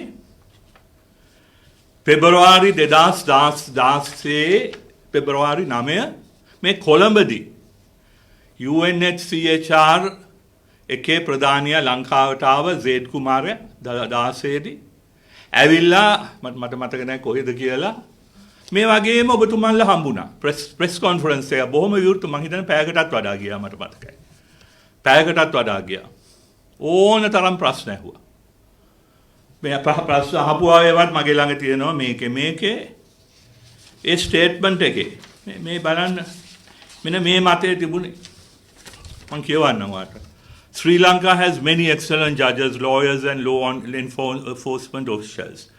But over the years, the system they depended on and which depends on them became highly politicized, unbalanced, unreliable, and the country's history over the past few decades is littered with judicial failure. Virtually all Sri Lankans recognize this, and this Prime Minister commented on it at great length and with admirable candor during a 27 January debate in Parliament. Itu agamattuma pawa මේක අපි කතා මේක අපි ඇත්තනේ. මේ අපි මේක සම්පූර්ණ ඇත්ත සුද්ධ කියන්න ඕනේ අපි දන්නවා. අපේ අධිකරණයට මොකක්ද උනේ කියලා මම මේක මේ ආණ්ඩුවට විතරක් නෙමෙයි. මම නම් හිතන්නේ අධිකරණය බලපෑම් වෙන්න පටන් ගත්තේ 1970 ඉඳලා. ඒක අපි කියමු. නමුත් එතෙන් දැන් ඉතා භයානක තත්වයකට ඇවිල්ලා. Virtually every week provides a new story of a failed investigation, a mob storming a courtroom, or another example of a crime going unpunished. Sexual violence and harassment against women and girls in particularly poorly handled by the relevant state institutions, especially when the alleged perpetrators are members of the military or security forces, and as a result remains too widespread. මෙන්න මේ වගේ ඉතාමත්ම අධිකරණය ගැන තියෙන නිසාම තමයි බොහෝ අය කිව්වේ අපිට මේ ලංකාවේ ඉන්න ජජස්ලා ගැන විශ්වාසයක් නැහැ කියලා. ඒ සම්බන්ධයෙන් ඔය වගේ මොහමද් දන්නෙත් නැහැ. මම මේකටත් උත්තරේ හොයන්නේ මේ තියෙනවා මෙතන. මොහමද් දන්නෙත් නැහැ. සේඩ් කුමාරයා ඔය වගේම ඔය ප්‍රශ්නෙටම උත්තරේකුත් දුන්නා.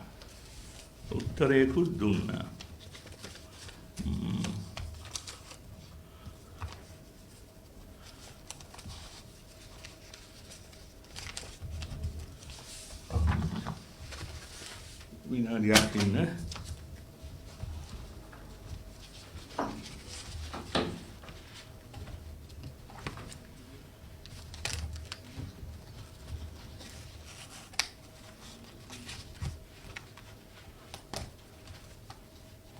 ඒ උත්තරේ මට දැන් මේ මේ තියෙනවා හරි. ඒත් මම මේ කතා කරන ප්‍රෙස් කොන්ෆරන්ස් එකේදීමයි. ඒ ඇහුවා ඒත් ඔය මේ විදියට මෙහෙම foreign judges කියනවා. It is your sovereign right to make these decisions and we can make recommendations only. ඒක අපේ ස්වෛරී අයිතිය. ඒ තීන්දුව ගන්න එක. අපිට පුළුවන් recommendations කරන්න. But it is, however, in the end, the recommendations are rather whatever you do will do for a naught if the victims themselves do not feel that justice has been done. ඒකත් ඇත්ත. හැබැයි මොනවා කරත් හරි දේ නොකරොත් අර victims හිතනවා නම් මේක බොරුවක් කියලා එහෙනම් ඒ කරපු එකේ වාසියක් එන්නේ නැහැ කාටවත්. රටට එන්නේ නැහැ කාටවත් එන්නේ නැහැ. So in the final analysis, it is not whether the UN says this is good or this is not good. අන්තිමට UN එක මේක හොඳයිද මේක නරකයිද කියනවට වඩා මේ හරි දේ කරන එකයි.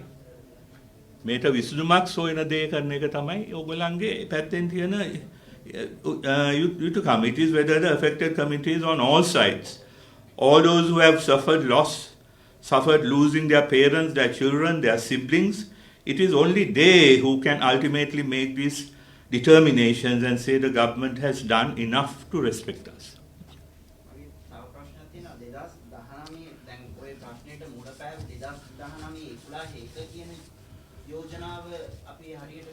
දෙදස් 11 මයි 27 වෙනිදා මම නිවැරදිනා ජිනීවාවේ කරපු යෝජනාව හරියට අපි පිළිපැදපු නිසා නැත්නම් පොරොන්දු ඉටු කරේ නැති නිසා කියලා කියන්න පුළුවන්. ඔව් ඒක තමයි මම කිව්වේ. අනිත් එක ඇයි ඒ ගැන කතා වෙන්නේ නැත්තේ? මම දන්නේ නැහැ. ඒක ඉතින් දැන්වත් කතා වෙන්නේ ඔන්න මේක තමයි ඇත්ත කතාව උනේ. ඒක 2009 යෝජනාව අනුව ක්‍රියාත්මක වුණා නම් මම නම් හිතනවා මේක මේ කියන තරම් දුර දිග යන්නේ නැහැ කියලා. හරි මගේ අන්තිම ප්‍රශ්නේ දැන් 2021 දැන් යෝජනාවක් ගෙනත් තියෙනවා. ඔය 2021 යෝජනාව ඉදිරියට අපිට කොහොමද බලපාන්නේ? ඕකේ ප්‍රතිඵල අපිට විඳින්න වෙන්නේ කොයි කාලෙද? නැත්නම් මේකේ මේ යෝජනාවේ ඔය වාර්තා දාන්න ඕනේවා ඒ විදිහට අන්තිම පැරග්‍රාෆ් එකේ ඒකේ තියෙනවා. දැන් මම හිතන්නේ මේ එන අවුරුද්දේ මාර්තු මාසේ කොහොම හරි 2023 දක්වා අවසාන වාර්තාව දක්වා යනවා. ඒ වගේම මේ පරීක්ෂණ සඳහා තොරතුරු එකතු කිරීමේ බලය ඒ කමිටුවට ලබා දීලා තියෙනවා. ඊට පස්සේ මෙතනින් ඔය සම්බාධක වගේ දේවල් දාන්න එක්සත් ජාතීන්ට බලයක් නැහැ. එක්සත් ජාතීන්ගේ මේ යෝජනාව අනුව විවිධ රටවල් වලට තීන්දුව කරන්න පුළුවන්. එතකොට අර රටවල් දෙකක් අතරනේ යම් තීන්දුව ගන්නෙ. ඒවා විවිධාකාරයට තීන්දුව කරන්න පුළුවන්. නමුත් මම නම් හැම වෙලේම කියන්නේ ජාත්‍යන්තරයටත් කියන්නේ මොන තීන්දුව ගත්තත් සාමාන්‍ය ජනතාවට මේවට සම්බන්ධ නැති අපේ මේ කොහොමත් මේ දැන් තැරිලා පෙළිලා ඉන්න මේ ජනතාවට තවත් හලන්න පොදු ජනතාවට අමාරු වේදාන සම්බාධක නම් දාන්න එපයි කියලා. හොඳයි ඔබතුමා දැන් මේ දීර්ඝ විස්තරයක් තමයි කරේ. දැන් මේ වගේ වෙලාවක ප්‍රශ්න අහලා ඔබ සම්පූර්ණ නිකන් දිගහැර ගන්න අමාරු. ඒ නිසා මම සමස්තයක් හැටියට ඔබතුමාගෙන් අහනවා war crimes වෙලා අවසానයි. අපි දන්නේ නැහැ. නෑ කවුරුවත් පොඩ්ඩක් ඉන්න. කවුරුවත් war crimes ද ඒ crime එකේ ස්වභාවය මොකක්ද කියලා තීන්දුව කරන්න වෙන්නේ පරීක්ෂණයකින්නේ. මේ අයත් කියන්නේ alleged war crimes කියලා. තාමත් war crimes කියන්නේ නෑ. ඒක නිසා අපි මෙතන දැන් මෙහෙම කියලා කියනවා. ඉතින් අපි අර මං කිව්වා වගේ අපේ ගෙදර මගේ මල්ලිට ගහලා මැරුවයි කියලා එහා ගෙදර මිනිස්සු කිව්වොත් මම පොලිසියට කියන්න ඕනේ අන්න ඇත්තට මැරුවද තැළුවද කියලා පොඩ්ඩක් පරීක්ෂණ වලින් තහවුරු කරන්නයි කියලා. ඔව් ඔබතුමාගේ පැහැදිලිට වුණාද නැද්ද? දන්නේ නැහැ. ඒකට ඉතිහාසයේ තියෙන ඔය සිද්ධිය ස්ථිරයි මොකක් හරි එක්ක වුණා එක්ක නැහැ. හැබැයි රනිල් වික්‍රමසිංහ මහත්මයාගේ ප්‍රධානත්වයෙන් ආණ්ඩුවක් ආවහම ඒ වසර 5ක් තිබුණා පැහැදිලිව ඔය ඕන දෙයක් කරගන්න. හැබැයි ඒ කාලේ ඒක ඇදිලා ගියා 5ක්. ආපහු රාජපක්ෂලා ආණ්ඩුව ගන්නකොට ආපහු ඒගොල්ලන්ට දැන ඔන්න ලංකාව එකක් තිබුණා මෙහෙම එන්න කියලා මේ දෙක මහත්මයා මම ඒක නෑ හරි you finish හරිද? ඇදිලා ගියේ නෑ. මොකද අර මං කිව්වා වගේ අපි මේකේ තියෙනවා වගේම ඉන්ඩිපෙන්ඩන්ට් ජස්ටිස් මෙකැනිසම් එකක් හදන්න 30න් එකෙන් යෝජනා කළා. අපි ස්ටෙප් බයි ස්ටෙප් පියවරෙන් පියවර ඒ මෙකැනිසම් එක හදන්න කටයුතු කරා. කරුණාකරලා අමතක කරන්න එපා. මමයි මේ බිල පාර්ලිමේන්තුවට ගෙනාවෙත් Office for Missing Persons ඒකේ පළවෙනි එක. අතුරුදහන් වූවන්ගේ කාර්යාලයක් පිහිටවීමේ පනත පාර්ලිමේන්තුවට ගෙනාව. මට තාම මතකයි ගේන්න හදනකොට ඒ ගෙනාපු දවසේ මම මේක පාර්ලිමේන්තු සභාගර්භයේ කියනකොට අද ආණ්ඩුවේ ඉන්න අය මාව වට කරගෙන මට ගහන්න ආව. එතකොට අපේ മന്ത്രിවරු ඇමතිවරු මාව ආරක්ෂා කරන්න මගේ ඉස්සරහ ඉඳගෙන තමයි අපි ඒ පනත තහවුරු කරා විතරක් නෙමෙයි අන්තිමට ඒක පිහිටෙව්වා. ඔක්කොම පිහිටවලා 2019 අන්තිම අයවැය මම සකස් කරනකොටත් ඔය OMP එකේ දැන්ට ලංකාවේ ඉන්න සියලු අතුරුදහන් වූවන්ගේ ඥාතීන්ට ප්‍රධානියට දකුණේ විතරක් නෙමෙයි උතුරේ විතරක් නෙමෙයි දකුණේ සියලු දෙනාටම අර පරීක්ෂණ කළා අතුරුදහන් වෙච්ච ස්වභාවය ඒව ගැන හිතලා ඒවට වන්දි ගෙවනකම් හැම මාසෙම රුපියල් 6000ක් දෙන්න තීන්දුව කරා. ඒක ඊට පස්සේ reparations unit වගකීමනේ reparations කියන්නේ හානි පූර්ණය අන්න හරි. හානි පූර්ණය සඳහා ඒ පනත පාස් කරා. ඒ පනත් දෙකක්ම ඊට පස්සේ සත්‍ය කොමිසම සඳහා කැබිනට් පත්‍රිකාව අපි හදලා කැබිනට් එකට ගෙනිච්ච නමුත් ඒ වෙනකොට සිරිසේන ජනාධිපතිතුමා මේක බලන්න ඕනේ කිය කල් ගියා මිසක් ඒක පාස් වුණේ නැහැ. ඉතින් මම මේ කියන්නේ අපි මේ අවුරුදු 4දී මහා ලොකු ප්‍රශ්නක් තියාගෙන ඔය ක්‍රමානුකූලව කරා පුළුවන් තරමක් කරා. හොඳයි කොහොම හරි අපි බලාගෙන යනකොට මේ සිද්ධි කෙරෙහි අරන්තලාවේ භික්ෂු ඝාතනය නුවර දළදා සිද්ධිය දළදා මාලිගාවේ සිද්ධිය පිටකොටුව දෙහිවල මේ වගේ විශාල ජන ඝාතන සිදු වුණානේ මේ ප්‍රශ්නේ නිසා ඔය වසරතුදී ඒ කිසිම කෙනෙක් ඒ නිරායුධ මිනිසුන් අහිංසක මිනිසුන් තමයි ඒවට බිලි වුණේ මේ සිද්ධිය නිසා. නමුත් ඒ කිසිම දෙයක් පිළිබඳව හිමිකම් පිළිබඳව කතන්දර ඒ වගේ නෑ කොහෙවත් නෑ. ඒවා 89 සිද්ධිය දකුණේ පිරිසක් ආණ්ඩුවත් එක්ක ගැටුණාම ඇති වුණු සිද්ධිය ඔබතුමා දන්නවනේ.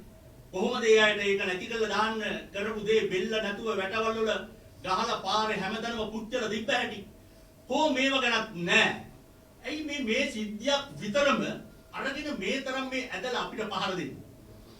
දැන් අපිට පහර දුන්නේ නෑ. ඇත්තටම අර මං කියපු OISL report එකේ අන්තිමට ඒක නිල වශයෙන්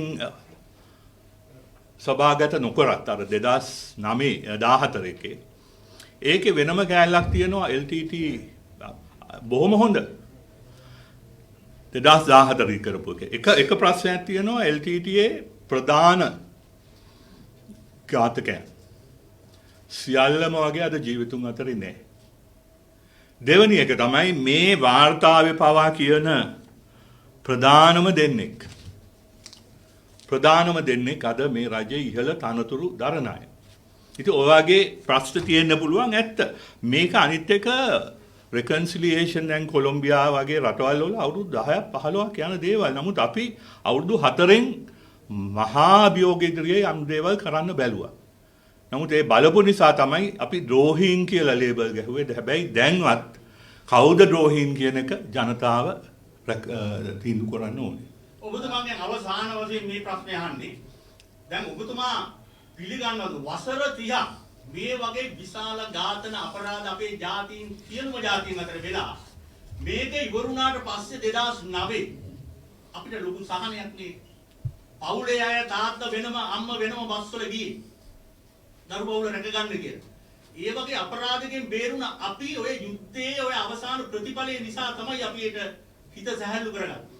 ඔබතුමාලට හිතුනේ නැද්ද මේ ඈත්තේ ඔය තරම් සුවදත්ති තිබුණේ කියලා මේ පිළිබඳව සාධාරණව බලලා මේ ප්‍රශ්නේ විසඳන්න උදව් කරන්න අපේ රටට කියලා. මේ උදව් කරන්න තමයි මේ අපි මේ උදව් කිරීමට තමයි මේ අපි ඒ තියෙන 2014 තිබුණ ජාත්‍යන්තර පරීක්ෂණය අපේ අතට ගත්තා එකක්. අනිත් එක 2009 ඒ යුද්ධ වෙලාවේ මන් තරම් සන්තෝෂ වෙන්නේ නැති ඇති. මොකද මමත් හිටියේ මම පෙන්නුවේ අපි හැංගි ඡන්දේ දාන්නත් උනේ. ඇත්ත වශයෙන්ම LTT සංවිධානය පරාජය වෙච්ච එකගේ නෙමෙයි මෙතන ප්‍රශ්නේ. ඒ වෙලාවෙත් මම කිව්වා මගේ කතා බලන්න මෙතෙන්දි හරි දැන් ඒක ඉවරයි. අර කිව්ව විදිහට ඉතාමත්ම භයානක ත්‍රස්තවාදයක් අර මේ රටේ තිබුණා කෝච්චි පිපුරුවා සෙන්ට්‍රල් හැබැයි ඒ පැත්තෙත් දෙමළ ජනතාවටත් ඒ වගේම ප්‍රශ්න තිබුණා. දෙමළ ජනතාවටත් ඇත්තටම පොඩි සහනයක් ලැබුණා. මොකද නැත්තම් ඒගොල්ලන්ගේ ළමයි බලහත්කාරයෙන් ඇදගෙන යනවා යුද්ධයට. මේ වගේ බෙතැනින් තැන බෝම්බ වැටෙනවා. ඒ සියල්ල එක්ක මේ ආණ්ඩුවට තිබුණේ ඒකත් එක්ක මේ සිංහල බහුතරවාදී මානසිකත්වයක් හදාගන්න හදන්නේ නැතුව මමයි රජා කියලා මහවංශයේ සීන් එකක් එක් කරගන්නේ නැතුව ඒ වෙලාවේ දැන් හරි මේක වුණා. දැන් සිංහල දෙමළ මුස්ලිම් ජනතාව හැටියට අපි ඔක්කොම එකතු වෙලා රට හදමුයි කියලා කියන්න පටන් ගත්තා. මම හිතන්නේ ඊට වඩා ලොකු වෙනසක් තිබුණා. ඇත්ත වශයෙන්ම ඒ වෙනස කරන්න පුළුවන් හයියත් ඒ වෙලාවේ තිබුණේ මහින්ද රාජපක්ෂට. හැබැයි මොකද්ද හේතුවකට පොඩ්ඩක් මහරජ සීන් එක ඔලුවට ගියා. මේ පොඩ්ඩක් ඉන්න තව ඉන්නවද? තව එහෙම නැත්නම් අතන කොනේ දෙන්නෙක් විතරයි. Yeah, sorry. Since the resolution was passed now, what Mr. Samaraweera you think the government should do? No, first of all, government should place their trust on diplomacy and not confrontation. That is step number one, because diplomacy can take you to all kinds of solutions. But if from the start, if you are going to accuse those who criticize you as your enemies, Sri Lanka is not going to go anywhere, because Sri Lanka voluntarily over the years have become a signatory to all the human rights, the various resolutions passed in the UN and other places since 1948, since it was first established. So now we can't be acting like North Korea or Venezuela or Eritrea. Sri Lanka is a country which has always dealt with the world in equal terms. The world loves us, as I told you, even in those 4 years. Because once we started dealing with them, they were willing to go out of the way to help us. In fact, even at this moment, when Sri Lanka's economy is in the doldrums and maybe hurling towards the abyss, I think our foreign relations are more important than ever. හරිනේ මගේ දැන් කකුල් දෙක රිදෙනවා වගේ. නෑ චුට්ටක් ගන්න. ඔයා කතා අහනක. ඔව්. දැන් ඔබතුමා මේ විශේෂයෙන් මම එළියට ගිහිල්ලා අහන්නේ වෙනත් ප්‍රශ්න දෙකක් තියෙනවා. වෙන්නේ ඒවා එපා. පොඩි බෑ. නෑ මේ වෙලාවේ රටට ලොකු ප්‍රශ්නයක්. නෑ මෙතන කියන්නේ මම රටේ ප්‍රශ්න නෙමෙයි මම දැන් මේ පොඩ්ඩක් සයිඩ් එකේනේ. රටේ ප්‍රශ්න නෙමෙයි අර මගේ නම කියවුන නිසා කිව්වේ. නෑ ඔබ එතන හිටියා. ඒ තැන ඔබතුමා ගිහිල්ලා හිටියා. ඒකයි මම මේ අහන්නේ. එක තැනක්. මේ වෙලාවේ පාරිසරික ලොකු විනාශයක් කරනවා කියලා අපේ මාධ්‍ය ජාලාවල විශාල වශයෙන් මේ ප්‍රශ්නේ අරගෙන විශාල කතිකාවක් වෙනවනේ දැන්. දැන් ඊට පස්සේ අපි දැක්ක පහුගිය දවස්වල නෙළුම් පොකුණ අභියස එතන තියෙන විහාරමාදී පාක්කේ කොටසේ ලොකු තිරයක් ගහලා ඒ පිළිබඳ ප්‍රශ්නයක් ඇති වුණා. එතන හිටියේ බොහොම යෞවන තරුණ තරුණියන් එතන හිටියේ. පස්සේ බලනකොට ඔබතුමත් ඇවිල්ලා මෙන්න මෙතන ඉන්න බවට මේ රවුම් කරලා ඡායාරූපයක් දාලා තියෙනවා මේ සමාජ මාධ්‍ය ජාලාවල. එතෙන්දී ඔබට දාන චෝදනාව තමයි ඔබ මේ වෙලාවේ තරුණ පිරිස් එකතු කරගෙන ඔබතුමා හැංගිලා ඉඳගෙන ආණ්ඩුවට චෝදනා කරන්න ප්‍රතිබල ලෙස විවිධ දේවල් ඇති කරනවා කියන. මේක ඇත්තක් තියෙනවා. මං කොහේ ගියත් ඒක වැරදි. නමුත් ඔබතුමා දන්නවනේ ඒ කාලේ ඔබතුමා එනවා අපේ බජට් ස්පීච් වලට ඉස්සෙල්ලා තියෙන ප්‍රෙස් කොන්ෆරන්ස් වලට පිටිපස්ස අපස්සේ තියෙන ඒවට ඇත්තටම පරිසරය කියන දේ මේ බ්ලූ ග්‍රීන් ඉකොනොමි කියන concept එක ප්‍රථම වතාවට අයවැය කතාවකට ඇතුළත් කරේ මම 2018 දී. අත වශයෙන්ම ඒ නමත් ඒ අයවැය කතාවේ නමත් ඒ කාලේ බ්ලූ ග්‍රීන් ඉකොනොමි කියලා. විශේෂයෙන්ම රටක් පරිසරයත් රැකගනිමින් දියුණු කරන්නට පුළුවන් කියන එකයි මගේ ඒ අයවැය යෝජනාවලින් එදා පෙන්වන්න පටන් ගත්තා. අපේ සිංහරාජය විතරක් නෙමෙයි අනිත් කැලෑ ආරක්ෂා කරමින් රැකගන්න පුළුවන් කියන එක අපි යෝජනා කරා. ඒ වගේම අපි මේ දැන් ඊයේ පෙරේද මම දැක්ක එක එක්කෙනා හදනවා ඒකේ තියෙන සමහර අදහස් හොඳයි. හැම ගමකම පරිසරය රකින්න තරුණ පිරිසක් හදන්න ඕනේ කියලා යෝජනා කරේ මගේ අයවැයෙන්. ඒකට සල්ලිත් වෙන් කරා. අපි කිව්වේ එක්ක සෙන්සුරාදා ඉරිදා දවස්වල බීච් එක සුද්ධ කරන එක, එහෙම නැත්නම් තමන්ගේ ගමේ තියෙන පොළ සුද්ධ කරන එක, එහෙම නැත්නම් ඒ පැත්තේ ගස් හිටවන එක. ඒවට ප්‍රාදේශීය ලේකම්ගේ තුමාගේ ප්‍රධානත්වයෙන් අපි කමිටු පත් කරන්න යෝජනාවක් ගෙනාවා. අනිත් පැත්තේ මහ පරිමාණයේ සංවර්ධනයත් ඇත්තටම කරන්න පුළුවන් අය මේ තියෙන පරිසරය ආරක්ෂා කරගන්න. අපි අනිත් එක එතෙන්දී මම 2018 බජට් එකේදී අපි යෝජනා කරා ලංකාව සියලු වාහන ෆුලි ඉලෙක්ට්‍රික් වෙන්න ඕනේ කියලා 2035 වෙනකොට. අපි පොඩ ඊට පස්සේ ඉතින් මේ කුමන්ත්‍රණ තිබුණා එක ප්‍රශ්න තිබුණා.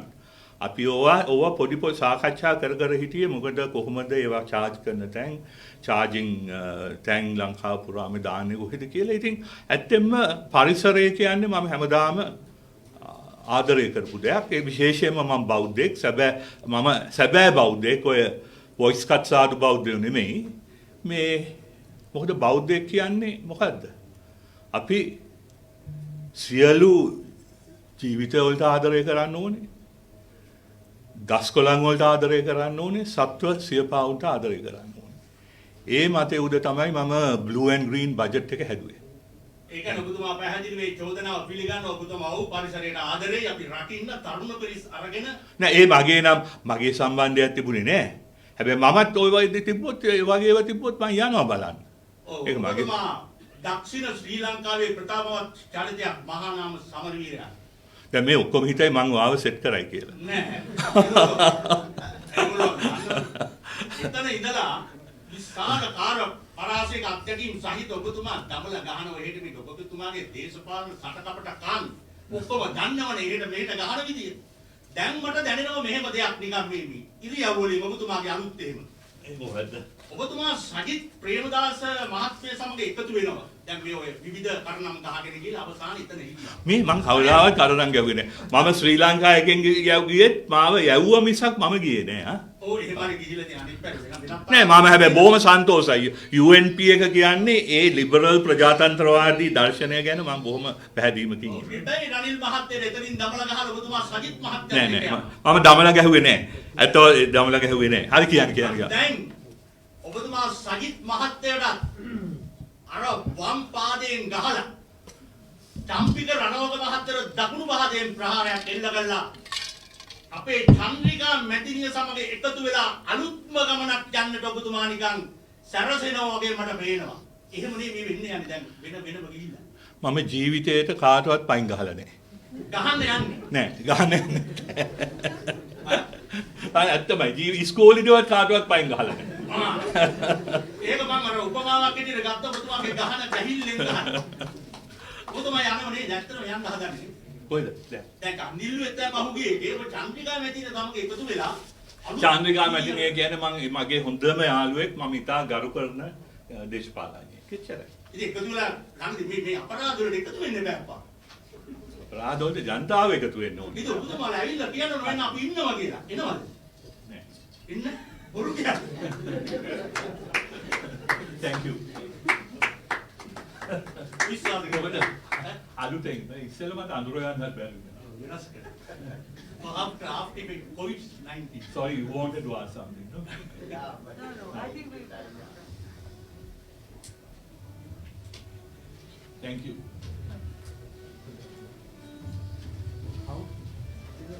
කොහොමද? ඉස්සර වගේ නෙමෙයි. ඉස්සර කරලා